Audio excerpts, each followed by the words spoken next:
전능하사 천지를 만드신 하나님 아버지를 내가 믿사오며 그 외아들 우리 주 예수 그리스도를 믿사오니 이는 성령으로 잉태하사 동정녀 마리아에게 나시고 본디오 빌라도에게 고난을 받으사 십자가에 못 박혀 죽으시고 장사한 지 사흘 만에 죽은 자 가운데서 다시 살아나시며 하늘에 오르사 전능하신 하나님 우편에 앉아 계시다가 천리로서 산자와 죽은 자를 심판하러 오시리라.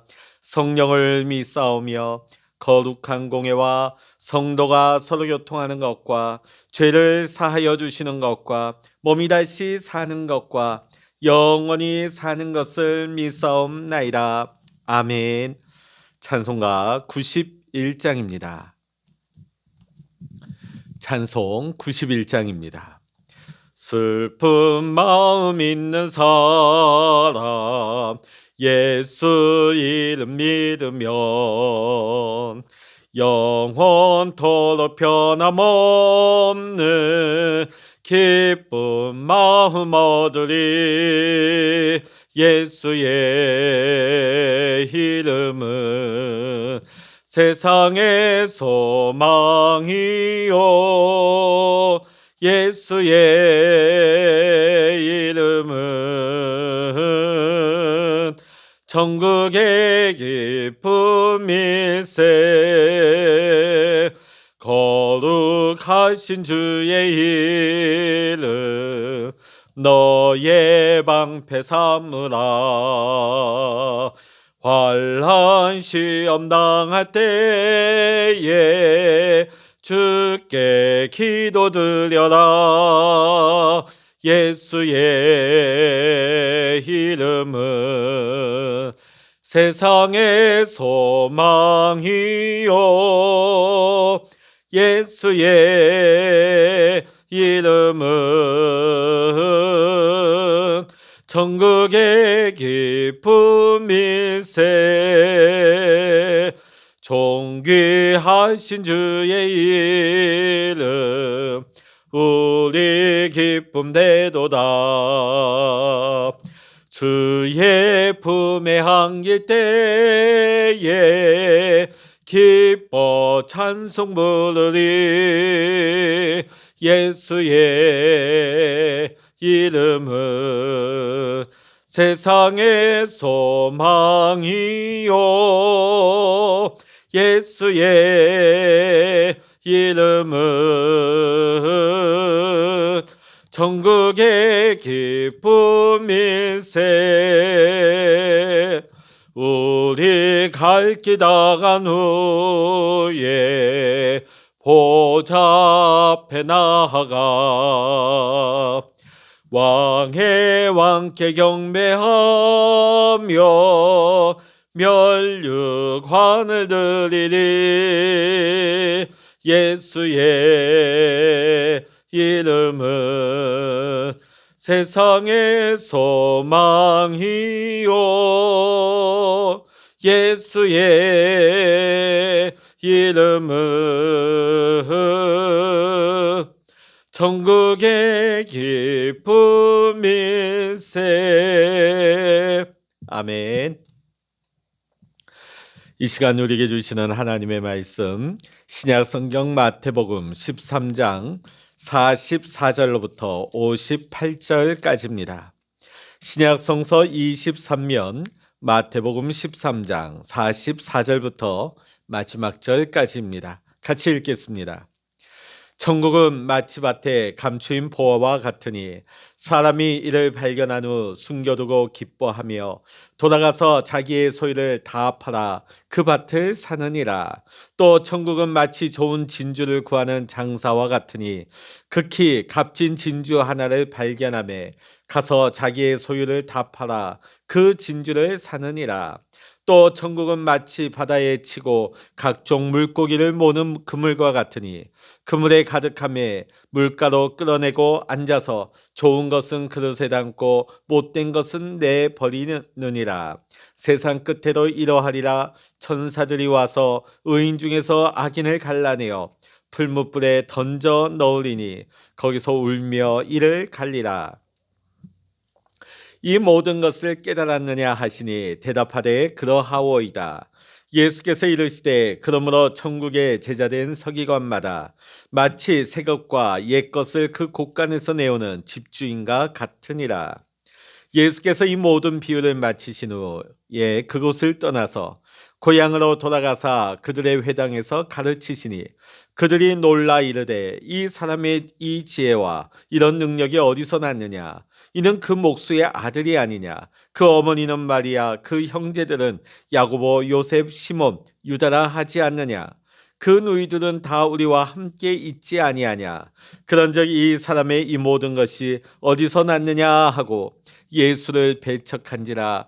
예수께서 그들에게 말씀하시되 선지자가 자기 고향과 자기 집 외에서는 존경을 받지 않음이 없느니라 하시고 그들이 믿지 않음으로 말미암아 거기서 많은 능력을 행하지 아니하시니라. 아멘.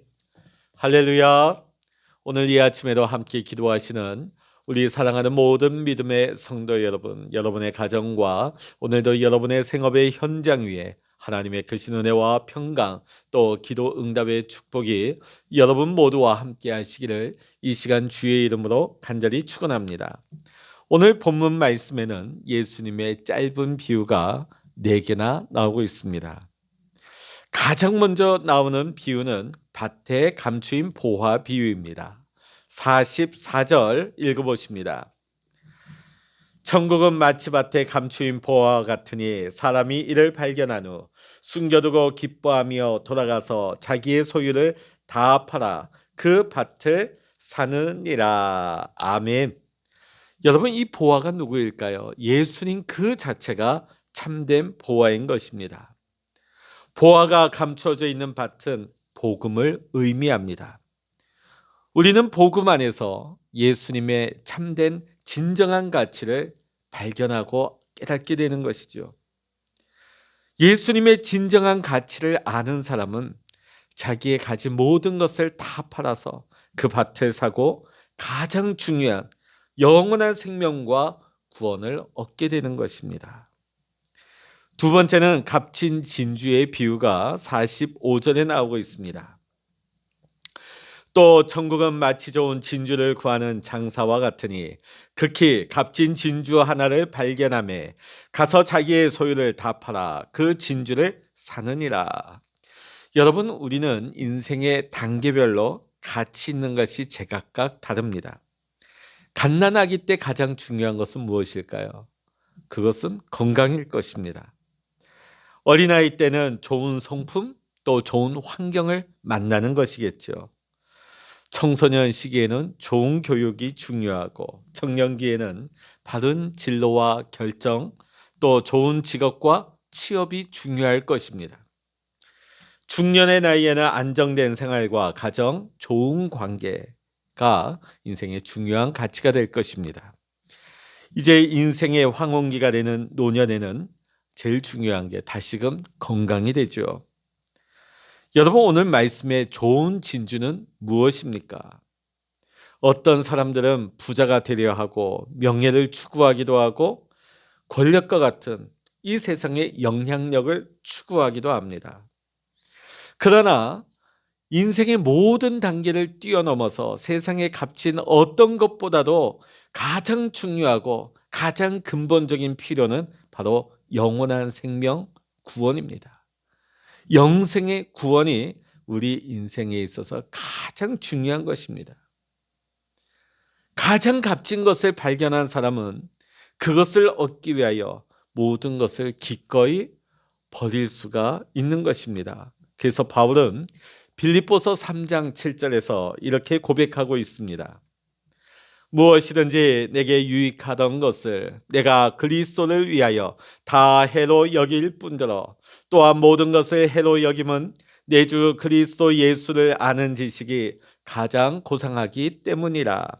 내가 그를 위하여 모든 것을 잃어버리고 배설물로 여김은 그리스도를 얻고 그 안에서 발견되려 함이니. 아멘.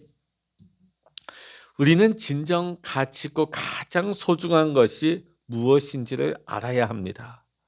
그리고 가장 근원적인 우리 인생의 최고의 보화를 나의 것으로 삼고 그것을 소유하는 진정 인생의 지혜로운 자가 되어야 할 줄로 믿습니다. 세 번째로는 47절의 말씀, 바다에 처진 그물 비유가 나오고 있습니다. 47절 읽어보십니다. 또 천국은 마치 바다에 치고 각종 물고기를 모는 그물과 같으니 그물에 가득하며 물가로 끌어내고 앉아서 좋은 것은 그릇에 담고 못된 것은 내버리느니라. 세상 끝에도 이러하리라. 천사들이 와서 의인 중에서 악인을 갈라내어 풀무불에 던져 넣으리니 거기서 울며 이를 갈리라. 우리가 TV를 보다 보면 바다에서 어로 작업하는 것을 보게 되어집니다. 저인망 어선이 쫙 끌고 가면 어떤 특정 그런 어종만 나오는 것이 아니라 그 바다에 있는 모든 고기가 종류별로 다 걸려 나옵니다. 자, 그런데 배 선창에 가득 차게 되지만 이제 그 다음에 하는 작업이 무엇입니까? 어부들이 선별 작업을 하는 거예요. 상품이 되는 것은 아주 가지런하게 정리해서 그 보관을 하게 되어지고요. 가치 없는 거, 또 별 소용이 없는 것은 다 쓰레기처럼 취급이 되고 마는 것입니다. 오늘 이 세상은 넓은 바다와 같다 하겠습니다. 그리고 우리의 인생은 그 바다 속에 있는 작은 또 크고 작은 고기와 같다 하겠죠. 우리가 복음의 소식을 전한다 하는 것은 이 세상 바다에 그물을 치는 것과 같습니다.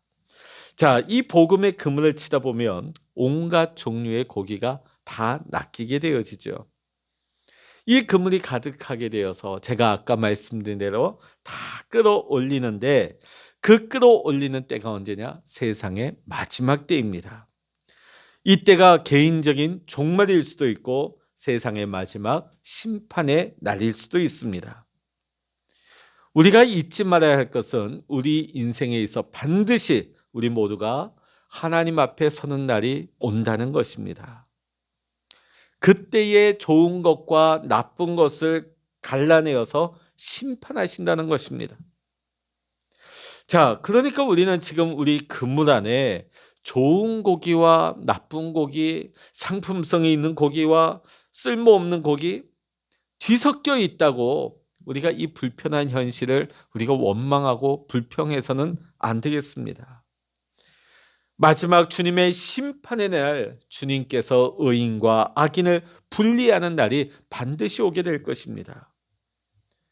그러기에 오늘 우리는 우리 자신을 다시 한번 돌아보고 가장 값지고 고귀한 영생과 구원을 얻기에 힘쓰는 저와 여러분 모두가 될 수 있기를 원합니다. 그리고 이 세상에 악이 가득하고 악인이 득세하는 것 같고 악인이 형통하는 것 같고 그 악인의 꾀가 통하는 것 같을지라도 우리는 알아야 됩니다.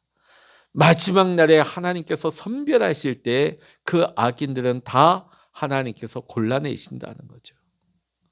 이 세상에 악인들이 뒤섞여 있고 잘 나가는 것을 여러분 부러워하지 마십시오. 또 그 일로 통하여서 하나님 앞에 원망하고 불편한 마음을 가지지 마십시오. 마지막 하나님께서 가를 때가 옵니다. 하나님께서 선별하실 때가 옵니다. 마지막 심판의 날은 반드시 오게 되는 것입니다.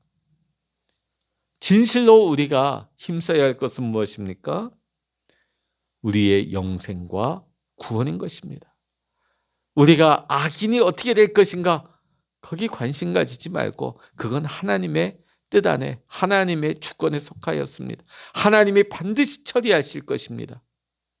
오늘 우리가 오로지 힘써야 할 것은 우리가 영생의 삶을 살아갈 수 있도록 구원받은 성도가 될 수 있도록 오늘도 믿음으로 살아갈 수 있는 우리 모두가 될 수 있기를 원합니다.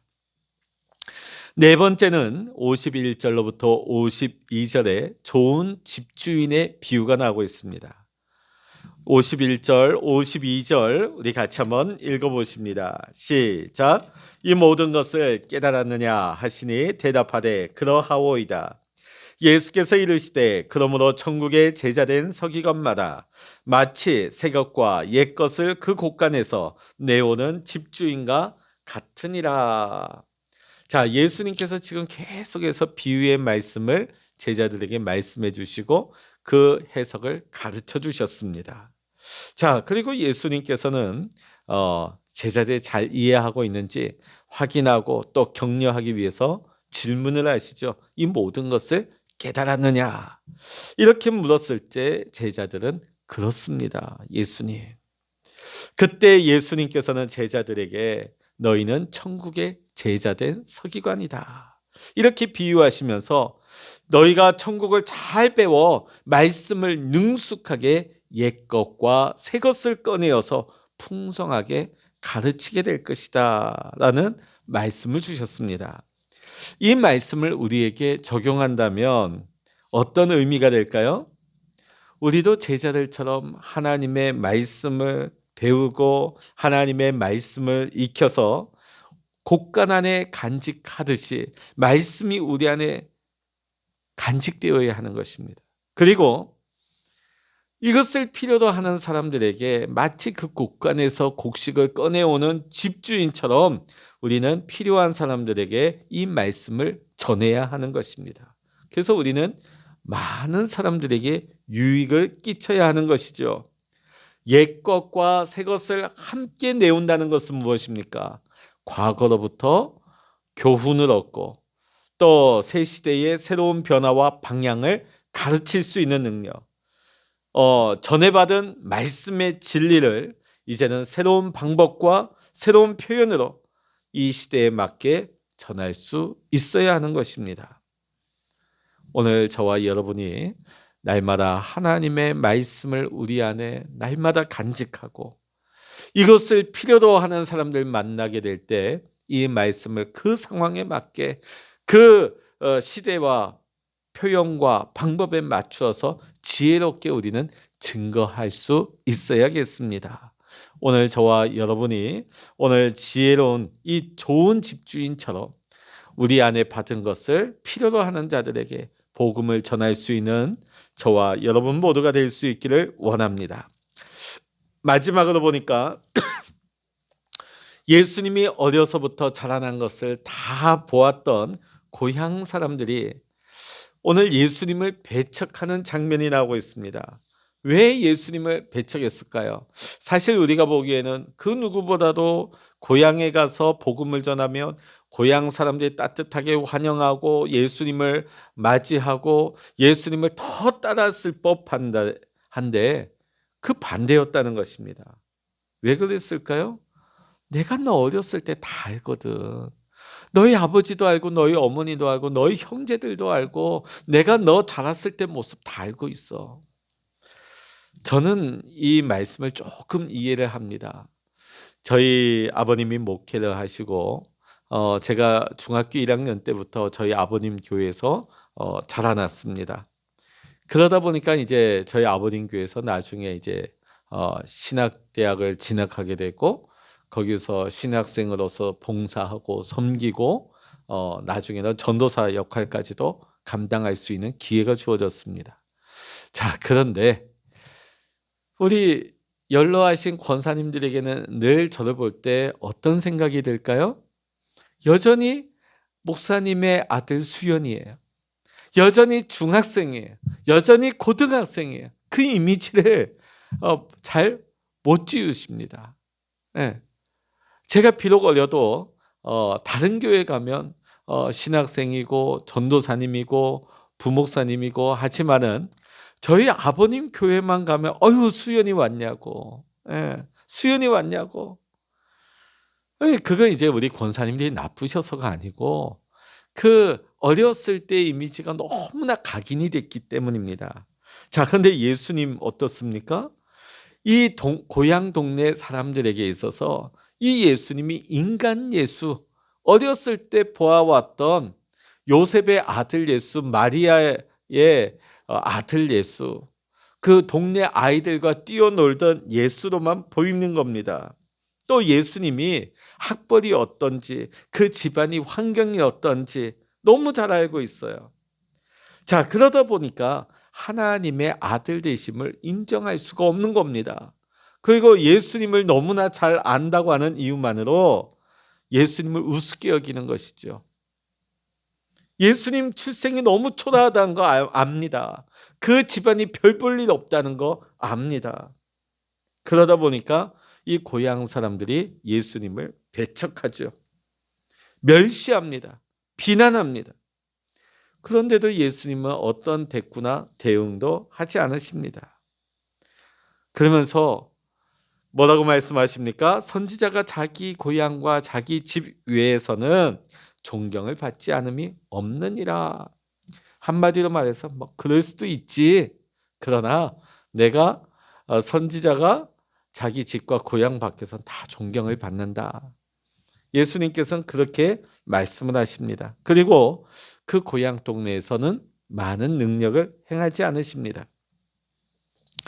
예수님이 가는 곳마다, 복음을 전하는 곳마다 많은 사람들이 하나님의 기적과 하나님의 은혜를 체험했습니다. 자, 그런데 고향 사람들은 하나님의 아들 되신 예수님을 배척함으로 말미암아 결국은 다른 지역에서 다 체험하고 누렸던 하나님의 은혜와 하나님의 놀라운 영광의 기적, 하나님의 권능과 하나님의 은혜를 정작 예수님을 너무나 잘 알고 있었던 그 고향 동네 사람들이 누리지 못했다는 것입니다. 그들의 생각, 그들의 편견, 그들의 선입견, 결국 그것으로 말미암아 그 피해가 누구에게로 돌아갔습니까? 결국 자신들에게 그 피해가 돌아가게 된 것이죠. 여러분, 복음은 구원을 주시는 하나님의 능력입니다. 그러나 이 하나님의 능력은 그저 모든 사람에게 주어지는 것이 아닙니다. 믿는 자에게 하나님의 능력이 실제가 되는 것입니다.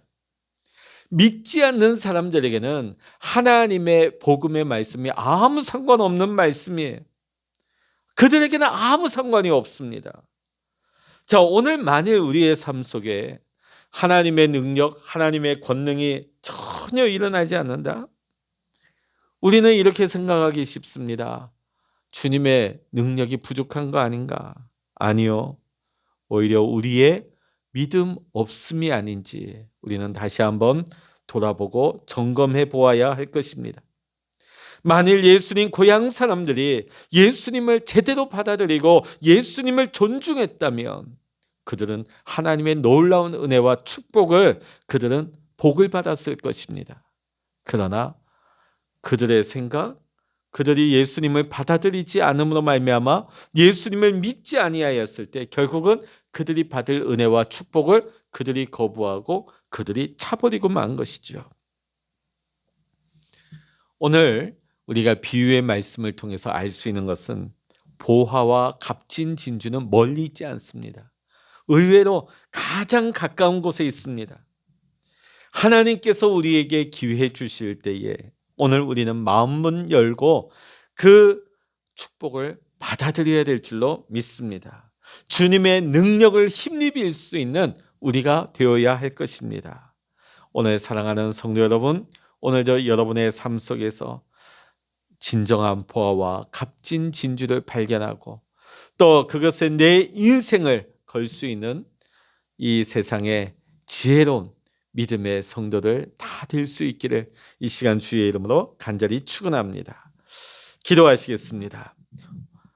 할렐루야. 하나님 아버지, 오늘 주님께서는 천국은 밭에 감추인 보화와 같고 가장 값진 진주와 같다 하셨는데 우리는 정작 이렇게 소중한 천국과 영생, 구원에 대해서 그 가치를 너무나 하찮게 가볍게 여기진 않았습니까?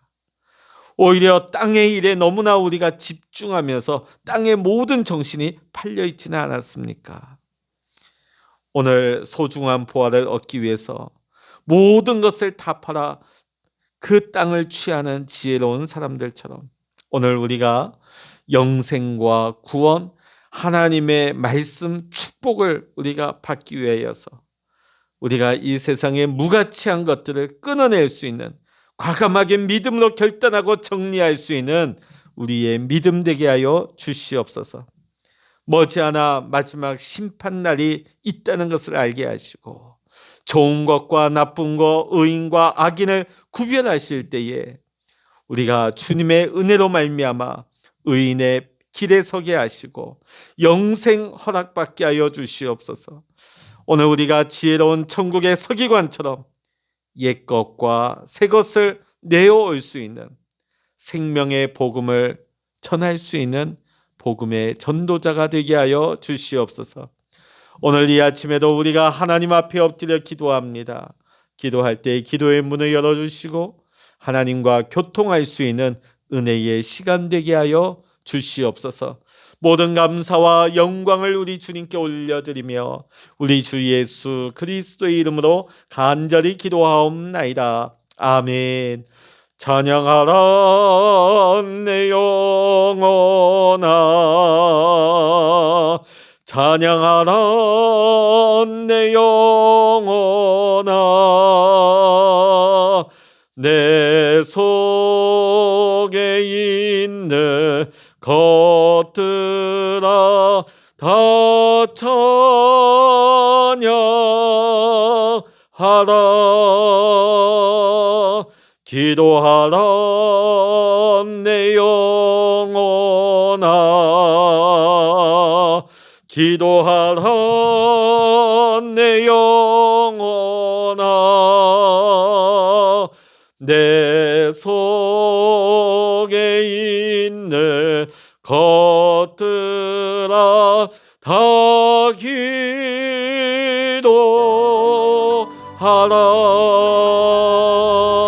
주여 일창을 합심하여 기도하십니다. 주여